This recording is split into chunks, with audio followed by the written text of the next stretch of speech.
AP assembly సమావేశాలు 10 రోజుల పాటు నిర్వహించాలని బీఎస్సీ సమావేశంలో నిర్ణయించడం జరిగింది. ఈ నెల 30వ తేదీ వరకు సభా సమావేశాలు జరగనున్నాయి. ప్రతిరోజు ఉదయం 10 గంటల నుంచి సాయంత్రం 5 గంటల వరకు సమావేశాలు జరపాలని నిర్ణయం తీసుకోవడం జరిగింది. దేశంలో తొలిసారిగా ఏపీ శాసనసభలో ఇవాళ జీఎస్టీ 2.0 సంస్కరణలపై తీర్మానం చేసి ఆమోదం తెలిపారు. అలాగే రేపు జలవనరుల శాఖపై చర్చ జరపనున్నారు. ఇలా రోజుకో అంశంపై చర్చించనున్నారు. అయితే ప్రశ్నోత్తరాలతో పాటు 0 అవర్లోనూ సభలో మంత్రులు ఉండాలని సీఎం చంద్రబాబు ఆదేశించడం మనం చూసాం. దీని మీద కూడా ఒక షార్ట్ డిస్కషన్. సార్ బాబురావు గారు, ఈరోజు నుంచి అసెంబ్లీ సమావేశాలు ప్రారంభమయ్యాయి. అయ్యన్న పాత్రుడు గారు పిలిపించిన, రిక్వెస్ట్ చేసిన, ఆహ్వానించిన, అటు రఘురామకృష్ణరాజు గారు ఉపసభాపతి ఆయన పిలిచినా కానీ వైసీపీ జగన్మోహన్ రెడ్డి గారితో సహా ఏ ఎమ్మెల్యే కూడా అటెండ్ కానటువంటి పరిస్థితి. వాళ్ళు ఆల్రెడీ ఆ నిర్ణయం తీసుకున్నారని కూడా చెప్పేశారు. ఒక్క మండలిలో, శాసన మండలిలో మాత్రమే వారు అటెండ్ అవుతున్నారు. అది ఆ అంశం. అయితే 10 రోజులు నడపాలని చెప్పేసి నిర్ణయం తీసుకున్నారు. మరి ఈ 10 రోజులు కలిపినా కానీ 60 రోజులు పూర్తయ్యే అవకాశం లేదు. మరి రఘురామకృష్ణరాజు గారు అన్నట్లు వాళ్ళు రాకపోతే కనుక జగన్మోహన్ రెడ్డి గారితో సహా అందరి మీద వేటు వేస్తారేమో అని అనుమానాలు వస్తున్న నేపథ్యంలో ఈ 10 రోజులుగా అంటే ఇంకొక నెక్స్ట్ సెషన్ వరకు కూడా ఆగాల్సిందేనేమో. రోజుకో అంశం మీద చర్చ అంటున్నారు. ఈరోజు జీఎస్టీ 2.0, కొన్నిటి మీద ట్యాక్సులు నిజంగానే స్లాబులు తగ్గినాయి, కొన్నిటి మీద పెంచారు. సో ఇక్కడ కూడా పూర్తి స్థాయిలో బీజేపీ తీసుకున్నటువంటి, కేంద్ర ప్రభుత్వంలో ఉన్న ఎన్డీఏ ప్రభుత్వం తీసుకున్నటువంటి జీఎస్టీ 2.0 సంస్కరణలకి సంపూర్ణ మద్దతు తెలుపుతూ అసెంబ్లీ తీర్మానం కూడా చూసాం. సో అపోజిషన్ లేనటువంటి ఈ సమావేశాలు ఎంతవరకు ప్రజలకు ఉపయోగపడతాయి? అలాగే జగన్మోహన్ రెడ్డి గారి బాధ్యత పూర్తిగా దీన్ని విస్మరించారని అనుకోవాలా? సిపి అసెంబ్లీకి హాజరు కాకూడదనేటువంటి ఎత్తుగడ పొరపాటు ఎత్తుగడ. ఒక రాష్ట్రంలో అధికార ఎన్డీఏ ప్రభుత్వం ఎలా వైఫల్యం చెందుతుందో ప్రతిపక్ష పార్టీగా వైసీపీ తన బాధ్యతను నిర్వహించట్ల. 40% ఓటింగ్ ఉంది. సరే, 11 మంది గెలవచ్చు. మీకు ఒక బాధ్యత ఉంది, అసెంబ్లీకి హాజరు కావాలని వైసీపీ ఓటర్లు కూడా కోరుకోవచ్చు. కానీ మరి కౌన్సిల్కి వెళ్తున్నారు, అసెంబ్లీకి రావట్లా. ఇది సక్రమంగానే ఎవరు వైసీపీ నిర్ణయాన్ని బలపరచరు. అలాగే టీడీపీ కూటమి అసెంబ్లీని నడిపించాలి. 10 రోజులు అన్నారు. సరే, అసలు అసెంబ్లీ పార్లమెంట్లే నెమ్మదిగా దాన్ని నిర్వీర్యం చేసేస్తున్నారు. రోజులు తగ్గిపోతున్నాయి, చర్చలు తగ్గిపోతున్నాయి. సరే, మన అసెంబ్లీ ఈ సమావేశాల్లో 10 రోజులు మాట్లాడు. అయితే 10 రోజుల చర్చలో మొదట్లో వైసీపీ అవినీతి, వైసీపీ దుష్ట చర్యలు చెప్పారు. ఓకే, అయిపోయింది. 15 నెలలు అయిన తర్వాత కూడా దానికే పరిమితం కాకూడదు. ప్రజా సమస్యల మీద చర్చ జరపాలి. ప్రతిపక్షం వినియోగించుకోవట్ల, కానీ అధికార ఎన్డీఏ కూటమి మీద బాధ్యత ఉంది. కాబట్టి అసెంబ్లీ సమావేశాల్లో ప్రజా సమస్యలు రాష్ట్రంలో చాలా ఉన్నాయి. ఇప్పుడు ఉదాహరణకి జీఎస్టీ గురించి ఒక అభినందిస్తూ తీర్మానం చేశారు. ఓకే, జీఎస్టీలో మార్పులను హర్షించాల్సిందే. కానీ అదే సందర్భంలో అనేక రాష్ట్రాలు లేవనెత్తిన ఒక సమస్య ఏమిటి? జీఎస్టీ తగ్గింపు మంచిదే, తగ్గింపు వలన రాష్ట్రాలకు జరిగేటువంటి నష్టాన్ని కేంద్రం పూడ్చాలి. ఇది ఇప్పటికే చాలా రాష్ట్రాల ముఖ్యమంత్రులు అడిగారు. మరి మన రాష్ట్రానికి కూడా గతంలో మనం లోటు బడ్జెట్లో ఉన్నాం, కేంద్రం సహాయం చేయమని అడిగాం. మరి అందుకే ఇవాళ అభినందన తీర్మానంతో పాటుగా మా రాష్ట్రానికి ఈ మేరకు తేడా వస్తుంది, జిఎస్టీ తగ్గింపు మంచిదే, ఆ లోటు భర్తీ చేయండి అని తీర్మానంలో మరి నేను గమనించినంత వరకు కనపడ. ఉంటే మంచిది, లేకపోతే అది కూడా చేయాలి. ఎందుకంటే రాష్ట్ర అసెంబ్లీ ఇది. మీరు ఎన్డీఏలో భాగస్వాములు కావచ్చు, రాష్ట్రానికి జరిగేటువంటి నష్టాన్ని కేంద్రం భర్తీ చేసే విషయం మాట్లాడాలి. అలాగే ఇంకొక అంశాలు, ప్రజా సమస్యలు చాలా ఉన్నాయి. ఈరోజు ముఖ్యంగా చెప్పాలంటే రైతులకు సంబంధించినటువంటి గిట్టుబాటు ధరల సమస్య రాష్ట్రమంతా ఇవాళ చాలా కీలకంగా ముందుకు వస్తూ ఉంది. గతంలో మిర్చి చూసాం, పత్తి చూసాం, బర్లీ పొగాకు చూసాం, ఇవాళ ఉల్లి చూస్తున్నాం, టమాటా చూస్తున్నాం, ఇవన్నీ వస్తున్నాయి. కాబట్టి ఇటువంటి అంశాలు అసెంబ్లీలో మరి చర్చకే కాదు నిర్ణయాలు కూడా జరగాలి. టీడీపీ కూటమి ఎమ్మెల్యేలు కొంతమంది మాట్లాడచ్చు. ఇవాళ టీడీపీ కూటమి శాసనసభ్యులు ఆటో కార్మికులకి జరుగుతున్న అన్యాయం గురించి మాట్లాడారు. అన్యాయం చేసేది మీరే, అన్యాయం జరుగుతుందని మాట్లాడేది మీరే. ఓకే, లేవనెత్తడం మంచిదే. 21వ నెంబర్ జీవో ఫైన్లు వేస్తున్నారు అని దాన్ని రద్దు చేయాలిగా. ప్రతిపక్షం చేయలేదు, అధికార పక్షం చర్చ తర్వాత కొన్ని మార్పులు చేర్పులు నిర్ణయాలు తీసుకుంటే అసెంబ్లీ యొక్క ప్రయోజనం ప్రజల్లో కనపడుతుంది. ఇప్పుడు రైతుల సమస్యలే కాదు, సూపర్ 6లో కొన్ని హామీలు అమలు చేశారు, మంచిది. ఇంకా అమలు జరగని హామీలు ఉన్నాయి. అమలు జరుగుతున్న దాంట్లో కూడా ఇప్పుడు ఆటో కార్మికులే ఉంది. ఆటో కార్మికులకు వాహన మిత్ర గతంలో జగన్మోహన్ రెడ్డి గారి ప్రభుత్వం ఆటో యజమానులకు మాత్రమే ఇచ్చారు, సొంత ఆటో లేనటువంటి డ్రైవర్లకు ఇవ్వాల. మరి ఇప్పుడు దాన్ని సరిచేయలే ఈ ప్రభుత్వం కూడా. జగన్మోహన్ రెడ్డి లాగానే వైసీపీ ప్రభుత్వం లాగానే ఆటో యజమానులకే ఇస్తున్నారు, సొంత ఆటో లేని వాళ్ళ సంగతి లేదు. రెండోది, వాళ్ళకి ఈ చలానాలు ఉంటే ఆ ఈ చలానాల డబ్బులన్నీ జమేసుకుంటామంటున్నారు. అది పోగానే మిగతాది అంటున్నారు.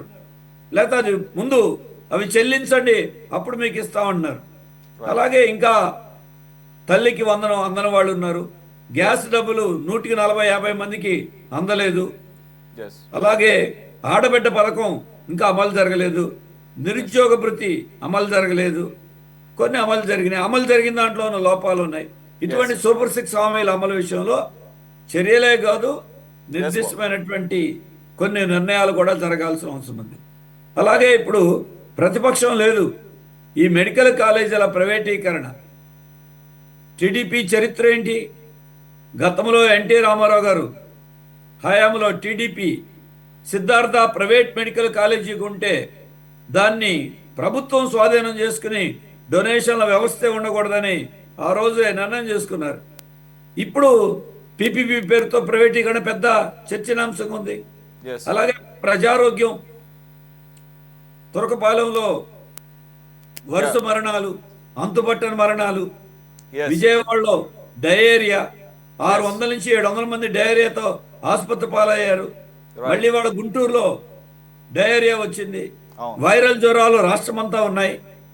ఇటువంటిది ప్రజారోగ్యం ఒక రకంగా చెప్పాలంటే వాటర్ వలన లేకపోతే ఇతర దీని వల్ల వచ్చినప్పుడు ఇటువంటి అంశాల మీద కూడా నిర్దిష్టమైనటువంటి నిర్ణయాలు ఈ 15 నెలల కాలంలో జరిగిన దాన్ని అసెంబ్లీ సమావేశాల ద్వారా ప్రయోజనం కలిగించే రీతిలో కొన్ని మార్పులు చేర్పులు చేయాలి.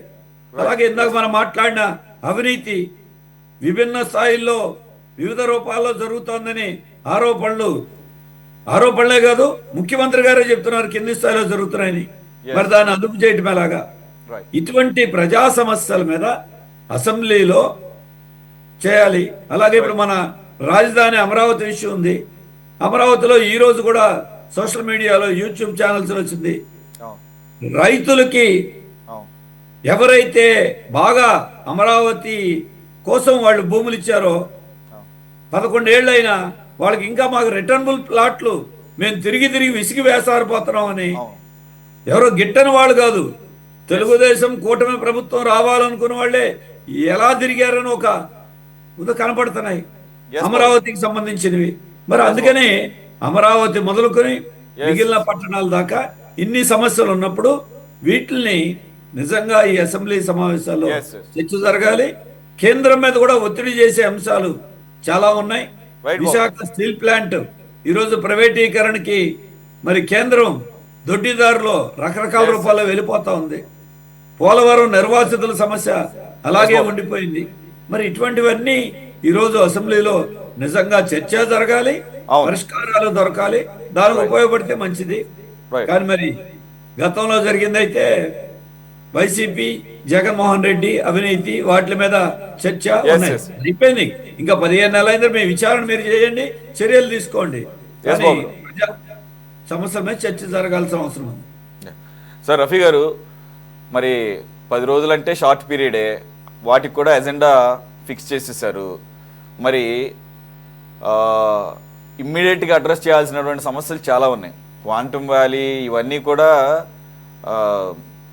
ఐ మీన్ మంచి ఆస్పెక్ట్సే, అవన్నీ వాటన్నిటి మీద కూడా జరగాలి. కానీ వాటికన్నా ముందు ఇమ్మీడియట్గా అడ్రస్ చేయాల్సిన సమస్యలు చాలా వరకు బాబురావు గారు మెన్షన్ చేశారు.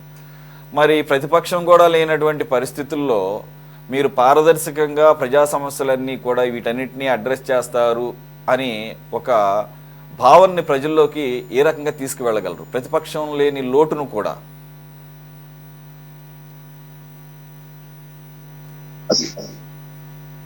అసెంబ్లీలో ప్రతిపక్షం ఉంటే ఆ చర్చలు, ఆ పద్ధతి వేరే ఉంటుంది, చూడటానికి కూడా ఆసక్తిగా ఉంటుంది. దానికి ప్రభుత్వం కూడా జవాబు చెప్పడానికి అవకాశాలు ఉంటాయి. దురదృష్టవశాత్తు జగన్మోహన్ రెడ్డి అనేటువంటి ఒక వ్యక్తి ఈ రాష్ట్రంలో ఒక ముఖ్యమంత్రిగా 5 సంవత్సరాలు, ఇప్పుడు ఓ 11 మందితో ఓ పార్టీకి నాయకుడిగా ఉండి అసెంబ్లీని కూడా బహిష్కరించి గుండె సాకులు చెప్తూ మాట్లాడుతూ ఉన్నాడు. మరి ఆ ప్లేస్ లో ఇంకొక పార్టీ, ఏ సిపిఐయో సిపిఎంఓ లేదా కాంగ్రెస్ పార్టీ ఉండుంటే నిర్మాణాత్మకమైనటువంటి ప్రతిపక్షం ఉండేది. ఖచ్చితంగా మా కూటమి ప్రభుత్వం శాసనసభ నియమాల్ని పాటిస్తూ ప్రజాస్వామ్యబద్ధంగా వాళ్ళని గౌరవిస్తూ చర్చలు జరిపే అవకాశం ఉండేది. కానీ జగన్మోహన్ రెడ్డి లాంటి ఒక అతని నియమనాలో నాకు అర్థం కావట్లేదు. ఇవాళ కూడా నేను అతని స్టేట్మెంట్ చూశాను. ఆయన 4-5 గంటలు మాట్లాడేవాడంట అపోజిషన్ లీడర్ అయితే. ఇప్పుడు 2 నిమిషాలే ఇస్తారట ఆయన వెళ్తే. మరి ఆయన ముఖ్యమంత్రిగా ఉన్నప్పుడు చంద్రబాబు నాయుడు గారికి ఎన్ని గంటలు ఇచ్చాడో, మాట్లాడుతుంటే ఎన్నిసార్లు మైకులు కట్ చేశారో అది అందరికీ తెలుసు. జగన్మోహన్ రెడ్డి వైసీపీ రోజు రోజుకి దిగజారిపోతా ఉంది.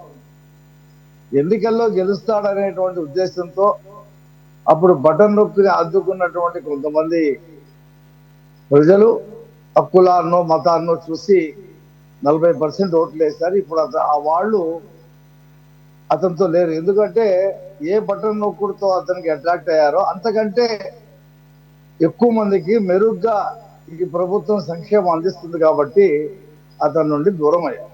అందులో ఎటువంటి సందేహం లేదు. ఇక అతను రాడు. సరే, ఇప్పుడు 37 రోజులు అయింది. ఈ అసెంబ్లీ సమావేశాలు 10 రోజులు అవుతాయి, 47. మళ్ళీ శీతాకాల సమావేశాలు 10 రోజులు ఉంటాయి అనుకుందాం, 57. మళ్ళీ వెంటనే ఫిబ్రవరిలోనే బడ్జెట్ సమావేశాలు వస్తే ఈ 2 సార్లు జరిగితే 60 రోజులు దాటుతాయి. ఖచ్చితంగా అతనితో ఉన్నటువంటి 10 మంది డిస్క్వాలిఫై అవుతారు. దాన్ని ఎవరు కూడా ఆపలేరు. అప్పుడు అతను ప్రజల దగ్గరికి వెళ్ళి నాకు ఓటు వేయమని చెప్పి ఏమని అడుగుతాడు? నాకు ఓటు వేస్తే నేను అసెంబ్లీకి వెళ్ళను, నేను ఇంట్లో ఉండే ప్రెస్ మీట్లు చెప్తానంటాడా? ప్రజలు అన్ని గమనిస్తూ ఉన్నారు. నీకెందుకు వేయాలి ఓటు? నువ్వు అసలు పోటీ చేయటం ఎందుకు? నువ్వు అసెంబ్లీకి వెళ్ళవు కదా, కాబట్టి నేను ఎన్నుకోమని చెప్పి పక్కన పెడతాను. అది జరగబోతా ఉంది భవిష్యత్తు. సరే, బాబురావు గారు చాలా విషయాలు చెప్పారు. శాసనసభ్యులు వాళ్ళ నియోజకవర్గాల్లో అనేక వర్గాలు ఎదుర్కొంటున్నటువంటి సమస్యలు నిత్యం వాళ్ళ దృష్టికి వస్తాయి. వాళ్ళు వ్యక్తిగతంగా మంత్రులు కలిసి అవి సాల్వ్ చేసుకోవడానికి ప్రయత్నాలు చేస్తూ ఉంటారు. అసెంబ్లీ వేదికగా కూడా వాళ్ళు ప్రశ్నోత్తరాలు రాస్తారు. అందులో భాగంగానే ముందు ప్రశ్నోత్తరాలు జరుగుతూ ఉన్నాయి. ఇవాళ బోండా ఉమా గారు మాట్లాడినటువంటి అంశం బాబురావు గారు చెప్పారు. నేను కూడా చూశాను. శాసన మండలిలో కూడా అనేక విషయాలు వచ్చినాయి. అయితే శాసనసభ్యులు తమ నియోజకవర్గాల్లో లేదా తమ రాష్ట్రంలో ప్రజలు ఎదుర్కొంటున్నటువంటి అంశాలని పక్కన పెట్టి వ్యక్తిగత అంశాలే శాసనసభలో మాట్లాడతారు, లేకపోతే శాసన మండలిలో మాట్లాడతారని అనుకోవటానికి అవకాశం లేదు. ఎందుకంటే వాళ్ళు ఎంత బలంగా గట్టిగా మాట్లాడితే వాళ్ళ నియోజకవర్గాల్లో వాళ్ళకి ఆ క్యాడర్ కానీ అక్కడ ఓటేసిన ప్రజానికారికి కానీ స్వాతంత్రం చేకూరుతాం. ఖచ్చితంగా అసెంబ్లీ సమావేశాలు మీరు అన్నట్టు గతంలో అవినీతి మీద ఒక్కొక్కటి వెలికి తీయడం జరిగింది. సరే, వాటి మీద చర్యలు విచారణ జరుగుతూ ఉన్నాయి. చాలా విచారణలు ఆగిపోయి ఉన్నాయి. సరైనటువంటి సిబ్బంది కొరత ఉండటం వల్ల ఇప్పుడు రోజుకొక అంశం మీద, రోజుకొక మంత్రిత్వ శాఖ మీద చర్చలు జరుగుతాయి. కాబట్టి మీడియాగా మీరు కూడా అసెంబ్లీ దృష్టికి వెళ్ళేటువంటి శాసనసభ్యులు ప్రస్తావించిన అంశాలు మీడియాగా మీరైనా సరే ప్రభుత్వం దృష్టికి వెళ్ళే పద్ధతిలో మీరు కూడా తెలపచ్చు. అసెంబ్లీ లోపలే మనం ఉండాలని లేదు, బయట మీడియా ద్వారా కూడా, మీడియాలో, పత్రికల్లో, ఎలక్ట్రానిక్ మీడియాలో, సోషల్ మీడియాలో వచ్చినటువంటి అంశాలు కూడా ప్రభుత్వము లేదా ఇతర ఎమ్మెల్యేలు వాటిని ప్రస్తావించే అవకాశం ఉంటుంది. ఖచ్చితంగా హక్కులు, ప్రజల హక్కులు ఏమైతే ఉన్నాయో, ఏం నష్టాలు జరుగుతున్నాయో రాజకీయ పార్టీలుగా ఇవాళ నేను చూశాను. ఒక పార్టీ పెద్ద ఎత్తున ధర్నా చౌక్లో ధర్నా చేస్తూ ఉంటారు. ఇవాళ గతంలో ధర్నా అంటే అసలు చేస్తామంటే మా ఇంటి దగ్గర 4 పోలీసులు ఉండేవారు. ఇవాళ ఆ పరిస్థితి లేదు. ధర్నాల ద్వారా, నిరసన ప్రదర్శన ద్వారా ప్రజా సమస్యల్ని వెలుగెత్తవచ్చు. దాన్ని ఖచ్చితంగా ముఖ్యమంత్రి పరిగణలోకి తీసుకుంటారు. ఎగ్జాంపుల్ చెప్తాను సార్. ఇప్పుడు సిద్ధి సాయి ఇండోసోల్ ప్రాజెక్టు కారిడ గ్రామంలో రైతులు ఆందోళన చేశారు. మీరు కూడా దాని మీద చర్చలు పెట్టారు. చాలా మంది లాయర్లు, ప్రజా సంఘాల వాళ్ళు వెళ్ళారు. ప్రభుత్వం దాన్ని ఆపింది, పక్కన పెట్టింది.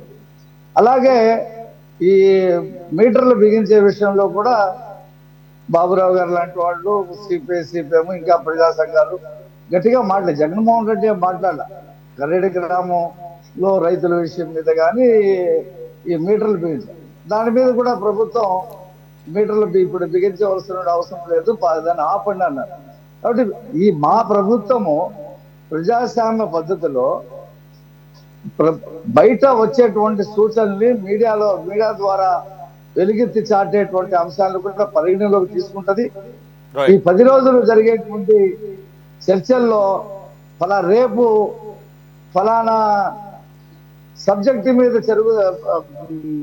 చర్చ జరుగుతుంది. కాబట్టి ముందే మీడియా కానీ ఇతర రాజకీయ పార్టీలు కానీ ప్రభుత్వం దృష్టికి తీసుకువెళ్తే ఆ అంశాలు కూడా జోడించి మాట్లాడే అవకాశం ఉంటుంది. అది ప్రజలకి ఉపయోగం జరుగుతుందని చెప్పేసి నేను భావిస్తాను. Right sir. బాజీ గారు, శాసన మండలిలో తప్ప అసెంబ్లీలో మనకి ఆపోజిట్ వాయిస్ వినపడే పరిస్థితి అయితే లేదు.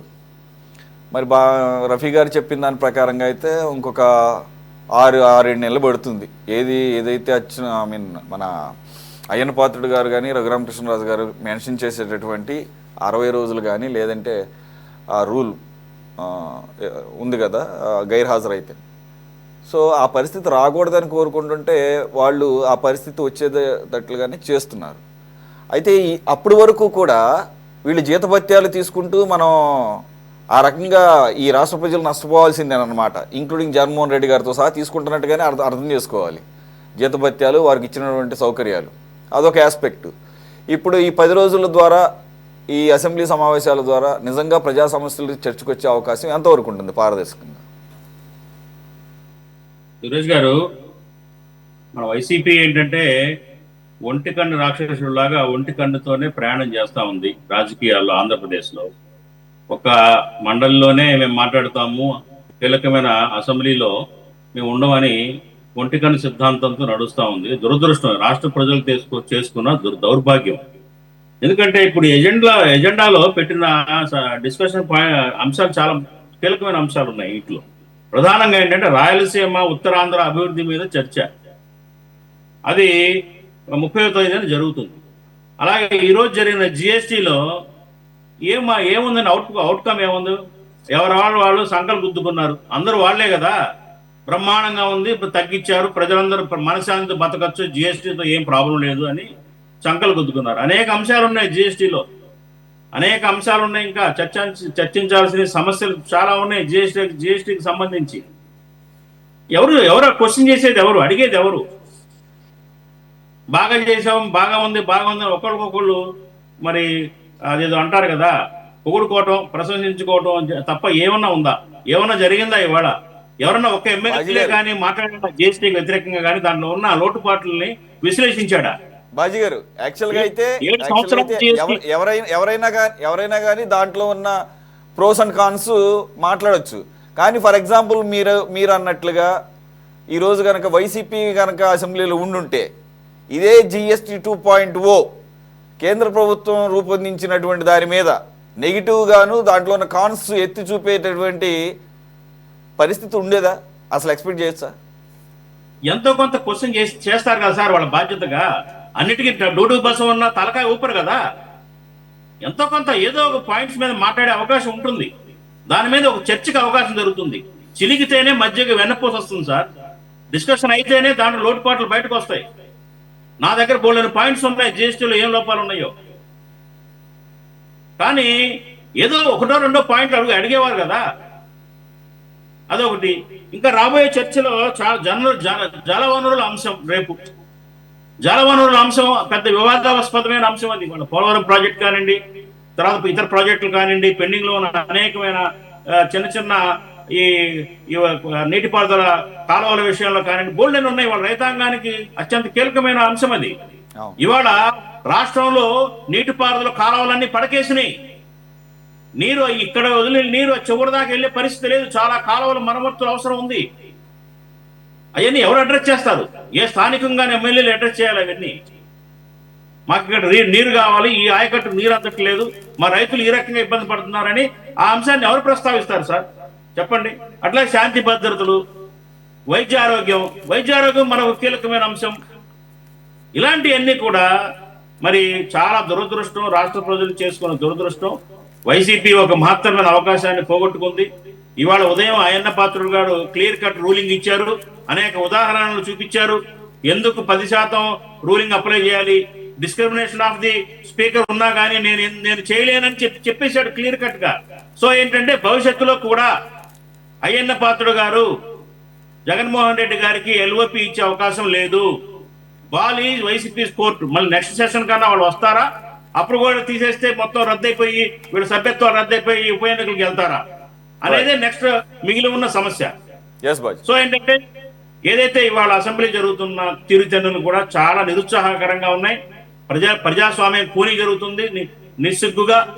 ఇవాళ జగన్మోహన్ రెడ్డి గారి వికృత చేష్టల వల్ల, అవివేకం వల్ల అనొచ్చు ఒక రకంగా. ఆయన స్ట్రాటజీ ఏంటో భగవంతుడికి తెలియాలి. కాబట్టి ఏంటంటే చాలా దౌర్భాగ్యమైన పరిస్థితిలో రాష్ట్ర ప్రజలు ఉన్నారు సార్. ఎందుకంటే అనేక సమస్యలన్నీ మరుగుపడిపోతున్నాయి. మేము బాగానే చేసామని సంకలు గుర్తుకుంటారు అధికార పక్షం. ఏం బాగా చేయలేదో చెప్పే నాదుడు లేడు, అడిగే నాదుడు లేడు. రఫీ గారు ఏమైనా మీడియా వాళ్ళని అడగచ్చు అంటున్నారు. మీడియా వాళ్ళే పార్టీలకు కొమ్ము కాస్తున్నారు. ఇవాళ మీడియా వాళ్ళు అడిగే పరిస్థితి ఎక్కడ ఉంది సార్? ఏ మీడియా అడిగితే ఎవరు మాట వింటారు? కాబట్టి మాది మాత్రం ఎక్సెప్షన్, మీరు ఆ లిస్ట్ లో ఉంచుకోండి. మీరు అడగండి సార్, రేపు మీరు అడగండి. గతంలో అడిగాము, ఖచ్చితంగా అడుగుతాం. Right sir. Krishnaneel garu, let's wind up. Jaganmohan Reddy గారి తీరు ఏమాత్రం కూడా మార్చుకునేదట్టుగా లేరు. సిపిఐ నారాయణ గారు ఈరోజు కూడా మరోసారి దాని గురించి మాట్లాడారు. ఆయన మరి ఒక ఈగో అనుకోవాలా, లేదంటే కనుక ఫేస్ చేసే ధైర్యం లేదనుకోవాలా, లేదంటే సబ్జెక్ట్ లేదనుకోవాలా? ఆ బయట ప్రెస్ మీట్లో మాట్లాడేది on the floor of the house కనుక మాట్లాడితే కన్సర్న్ మినిస్టరు అడ్రస్ చేస్తారు, అది రికార్డ్స్లోకి వెళ్తుంది. సో ఏదో సెలెక్టెడ్ మీడియాని పిలుచుకొని గంటలు అక్కడ మాట్లాడి దానివలన ఏం సాధిస్తారనేది అర్థం కానటువంటి అంశం. ఓ పక్కన జీతభత్యాలు తీసుకుంటూ. సార్,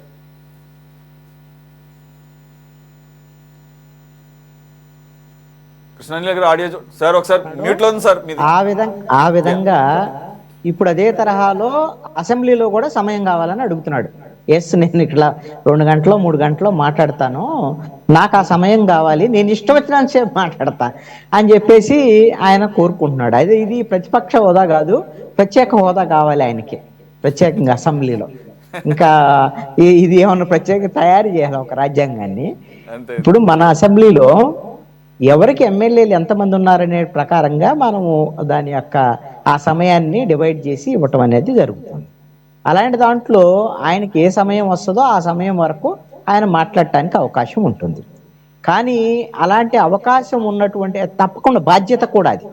ఇప్పుడు బాబురావు గారు డిబేట్లో చాలా అంశాలు, కొన్ని ప్రజా సమస్యలు ప్రస్తావన చేశారు. వాళ్ళ పార్టీ వాళ్ళు ఈ రోజున ధర్నా చౌక్లో ఒక ధర్నా కూడా పెట్టారు. అలాగా రోజుకు ఒక ధర్నాలు జరుగుతూనే ఉంటాయి. సిపిఎం, సిపిఐ వీళ్ళు ధర్నాలు చేస్తారు. సార్ బయట చాలా మాట్లాడుతుంటారు, రోజు బాబురావు గారు ఏదో ఒక అంశం మీద ఏదో ప్రెస్ కాన్ఫరెన్స్. ఎందుకని బాబురావు గారు బయట మాట్లాడతారు అంటే, ఇప్పుడు ఆయన అసెంబ్లీకి పంపించలేదు జనం. ఆయన వాళ్ళ పార్టీని కానీ అసెంబ్లీకి కానీ ఇక్కడ నుంచి ఆంధ్రప్రదేశ్ నుంచి అసెంబ్లీకి కానీ లోక్సభకు కానీ జనం పంపించాల. కాబట్టి ఒక రాజకీయ పార్టీగా వాళ్ళ బాధ్యత ఏంటి, ప్రజా సమస్యల్ని కనీసంగా నిరసనల ద్వారాగానో మీడియా ద్వారాగానో బయటకు తెలియదు. కానీ జగన్మోహన్ రెడ్డి ఈ రోజున ఆంధ్రప్రదేశ్లో ఉన్న 3 పార్టీలు అధికార పక్షం అయితే, అసెంబ్లీలో ఉన్నటువంటి మిగతా ఒక పక్షం ఏంది, వైఎస్ఆర్ కాంగ్రెస్ పార్టీ. ప్రతిపక్షం అదేగా. మీ 11 సీట్లు ఉన్నా, 2 ఉన్నా, 3 ఉన్నా, లేదా 23 ఉన్నా, 67 ఉన్నా, ప్రతిపక్షం మీరే. అలాంటప్పుడు మీకు ప్రత్యేకంగా మాకు ప్రత్యేక హోదా కావాలి, చంద్రబాబు నాయుడు అని చెప్పి మాట్లాడితే అంతసేపు నాకు కావాలి, పవన్ కళ్యాణ్ అని చెప్పి మాట్లాడితే అంతసేపు కావాలి అని అంటే ఎట్లా కుదిరిద్ది? ఇది బాధ్యతల నుంచి తప్పుకునేటువంటి వ్యవహారం జగన్మోహన్ రెడ్డి వ్యవహారం. ఈయన ఎన్ని ప్రెస్ కాన్ఫరెన్స్లు పెట్టి ఏం మాట్లాడినా ప్రజలైతే ఆ బాధ్యత కోసం జగన్మోహన్ రెడ్డి అవసరం లేదు. ఎందుకోసం అంటే బాజీ గారు కూడా రోజు ఏదో ఒక డిబేట్లో మాట్లాడతారు. వాళ్ళ నాయకురాలు అయితే షర్మిల అయితే ఇంకా ఎక్కువగా ప్రెస్ కాన్ఫరెన్స్లో అటు ఇట్లో మాట్లాడతారు. ఏ ప్రయోజనం ఉంది వాళ్ళకి? అసెంబ్లీలోకి కానీ చట్టసభల్లోకి ఇక్కడ ఆంధ్రప్రదేశ్లో వెళ్ళటానికి లేదు కాంగ్రెస్ పార్టీకి. మీకు ఇచ్చారు అవకాశం, 11 సీట్లైనా ఇచ్చారు. సరే మీకు 151 ఇచ్చారు. ఇచ్చినప్పుడు నువ్వు ముఖ్యమంత్రిగా ఫెయిల్ అయ్యావు కాబట్టి ఏం చేశారు, నీకు 11 ఇచ్చారా, నీకు ముఖ్యమంత్రి పనికిరావు, ప్రతిపక్ష నాయకుడు కూడా పనికిరావు నువ్వు అని 11 ఇచ్చారు. నువ్వు 11 ఇచ్చినప్పుడు ఏం చేయాలి? అరే పనిష్మెంట్ ఇచ్చారు ప్రజలు, ఇకరన్నా మనం జాగ్రత్తగా మన బాధ్యతను నిర్వర్తిస్తే బాగుంటుంది అని ఫీల్ అయితే, నీకేదైనా సమస్యలు ఉన్నాయి అసెంబ్లీలోకి వెళ్ళినప్పుడు, నిజంగా ఇప్పుడు రఫీ గారు వాళ్ళ పార్టీయో, లేదా ఇప్పుడు ఆయన రఘురామకృష్ణరాజు డిప్యూటీ స్పీకరో, లేదా అయ్యన్న పాత్రుడి మీద వైఎస్ఆర్ కాంగ్రెస్ పార్టీ వాళ్ళు చాలా ఆరోపణ చేస్తున్నారు.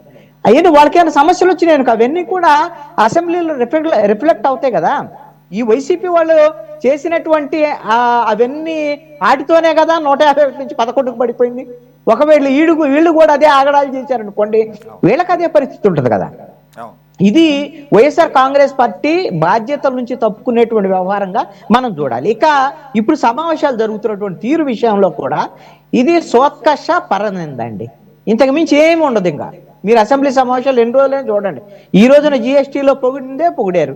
అయ్యా మీరు ఇప్పుడు దాకా ఇప్పుడు 2.0 ఓకే, 1.0లో గుంజినటువంటిది పిండేసినవి మొత్తం ఏంటి పరిస్థితి? వాటికి సంబంధించినటువంటి వ్యవహారం ఏంది? ఇప్పుడేదో అద్భుతం, ఆహా ఓహో నరేంద్ర మోడీ నిర్మలా సీతారామన్ పొగుడుతున్నారు. రేపొద్దున మీరు సాగునీటి పారుదల అన్నాం అనుకోండి, మొదలు పెడతారండి. ఎక్కడి నుంచి? జగన్మోహన్ టైంలో గేట్లు కొట్టకపోయిన దగ్గర నుంచి మొదలుపెట్టి ఈ పులిచింతల గేట్లు కొట్టకపోయి ఎన్ని మొదలుపెట్టి ఎన్ని చెప్పేస్తారు. అయ్యా నువ్వు 15 నెలలు అయింది, పోలవరం ఎంతవరకు వచ్చింది, ఏంటి పరిస్థితి? నువ్వు బనకచెర్ల అన్నావు, పోలవరం ఇలానే ఉంది, మిగతా చిన్న చిన్న ప్రాజెక్టుల పరిస్థితి ఏంటి, ఈ ప్రాక్టికాలిటీ ఏంటి? దీని మీద ఏమన్నా ఉంటుందా? అదేం ఉండదు. ఇది ఈ విషయాల్లో రేపొద్దున మీరు మెడికల్ అండ్ హెల్త్ వస్తే ఏం చెబుతారు? జగన్మోహన్ రెడ్డి మెడికల్ కాలేజీలు అంటున్నాడు, ఆయన ఏం కట్టలేదు, ఆయన కట్టలేదు కాబట్టి మేము ప్రైవేట్ వాళ్ళకి ఇస్తున్నాం, మేము ప్రైవేట్ వాళ్ళకి ఇస్తాం గొప్ప, ప్రైవేట్ వాళ్ళకి ఇస్తే మంచిది, జనానికి ఏదో మీద జరిగిందని వీళ్ళది అంత ఇంకేముంటుంది? సొంత డబ్బా కొట్టుకోవటమే కదా. ఎవరికన్నా సమాధానం ఏమైనా చెప్పేది ఉంటే ఇక్కడ ప్రజలు ఒక అంశాన్ని గమనించాలి. ఆంధ్రప్రదేశ్లో ఉండేటువంటి ప్రజలు చాలా కీలకమైనటువంటి అంశం. ఈ అంశం ఏంటంటే, శాసనసభల్లో లేకపోతే లోక్సభలో కానివ్వండి, బహుపార్టీల వ్యవస్థ మన భారత ప్రజాస్వామ్యం అనేది. ఇలాంటి అన్ని పార్టీలకు సంబంధించినటువంటి ఒకళ్ళో ఇద్దరో ఆయా పార్టీలకు సంబంధించినటువంటి ప్రజాప్రతినిధులు అసెంబ్లీలో ఉంటే వాళ్ళు మాట్లాడేటువంటి ప్రజా సమస్యల మీద ఇంతకుముందు జయప్రకాష్ నారాయణ ఉండేవాడు, అక్కడే మాట్లాడేవాడు ఆ రోజున కాంగ్రెస్ అధికారంలో ఉన్నప్పుడు. అదేవిధంగా ఎంఐఎం అక్బరుద్దీన్ ఓవైసీ యంగ్స్టర్, ఆయన వాళ్ళకి ఎంతమంది ఉండరు, 7-8 మందికి మించి ఉండరు, వాళ్ళు కూడా అద్భుతమైనటువంటి అంశాలు మాట్లాడేటవాళ్ళు. సిపిఎం కూడా మీరు నోముల నరసింహ ఉన్నప్పుడు ఆయన అసెంబ్లీలో రాజశేఖర రెడ్డి కాంగ్రెస్ గవర్నమెంట్కి సంబంధించినటువంటి వ్యవహారం అనేకమైనటువంటి అంశాల ప్రస్తావనకు అవకాశం ఇచ్చేవాళ్ళు. ఆ విధంగా అన్ని పార్టీలు ఉన్నప్పుడు, సిపిఐ సిపిఎం మిగతా పార్టీలు ఉన్నప్పుడు ఎంతో కొంత ఒక చర్చ ప్రజా సమస్యలకు సంబంధించినటువంటి అంశాలు ముందుకెళ్ళేదానికి అవకాశం ఉంది. అందుకని ఇప్పుడు ఇస్తేనేమో జగన్మోహన్ రెడ్డికి 151 ఇస్తే, ఆయనకేమో ఒక్కసారి కళ్ళు నెత్తికెక్కా నాకు 175 కావాలని బొక్క బోర్ల పడా. ఇప్పుడు వీళ్ళకి 164 వచ్చినాయి. ఇంకేముంది, ఇందాక రఫీ గారు చెబుతున్నారు ఇంకా జగన్మోహన్ రెడ్డి అన్నాడు అక్కడ లేడు, ఇక రాడు అంటే ఇక ఊరు రారు. వీళ్ళు 164 నుంచి వీళ్ళు 175 కావాలి వీళ్ళకి కూడా. ఈ ప్రజలు ఒక్కసారి ఆలోచించండి దయచేసి. ఆలోచించి మీరు ఒకళ్ళో ఇద్దరో లేకపోతే అన్ని పార్టీలకు సంబంధించినటువంటి ప్రజాప్రతినిధులు అసెంబ్లీలోకి పంపిస్తే ప్రజల తరపున ఈ రోజున ధర్నా చౌక్లో మాట్లాడే పార్టీలన్నీ అసెంబ్లీలో మాట్లాడతాయి. ఆ విషయం గుర్తు పెట్టుకోవాలి ప్రజలు.